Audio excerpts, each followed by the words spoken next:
There were at least 6 separate shootings in Louisville over the weekend that ended with 12 people hurt. WDRB's Darby Bean walks us through when and where it all happened. Darby? Well, guys, some of those victims were teenagers. At least 2 of them were young children. And while they all survived, a doctor we spoke with today says trauma can still be there no matter the severity of those injuries. I mean, we've been dealing with this for a long time. Flashing lights and yellow tape marking crime scenes in the city over the weekend.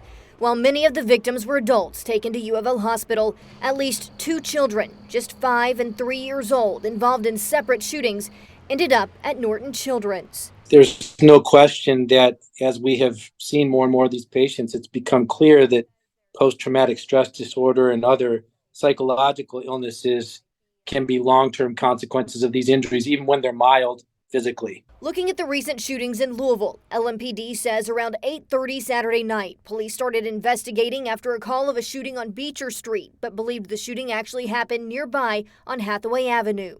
A man was shot, expected to recover. About 2 hours later, police say a woman and her 5-year-old son were shot at 24th and Magazine. A few minutes later, law enforcement and other first responders lined the streets in the Portland neighborhood, saying a woman and 3 teenage girls were shot. Before the sun rose the next morning, police say a 3-year-old who had been shot in the leg was brought to Norton Children's Hospital.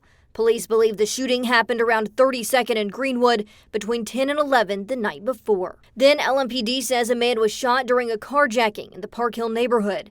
And before the weekend closed, a man was shot on Grand Meadow Lane. Police say 2 other men showed up at the hospital later, believed to be part of the same shooting. Monday, chairs were full inside the KFC Yum Center as the Red Cross held a blood drive downtown. While no one we spoke to was donating just because of these shootings, they said they feel like they're doing their part to help how they can. It doesn't matter to me why you need it. The need is great when you need it, and I just want it to be there. Many here give as often as they're able, saying it's just their duty as a community member, and believe this community has the tools to make a change when it comes to violence. I don't think there are easy answers. We didn't get here overnight, and we're not going to solve it overnight. But we can start doing the hard work. Information from LMPD shows more than 100 people have become shooting survivors this year in Louisville. I think it's important for the community to understand that you need to attack all of these things and not just one aspect of it in order for us to see an improvement in what we're seeing.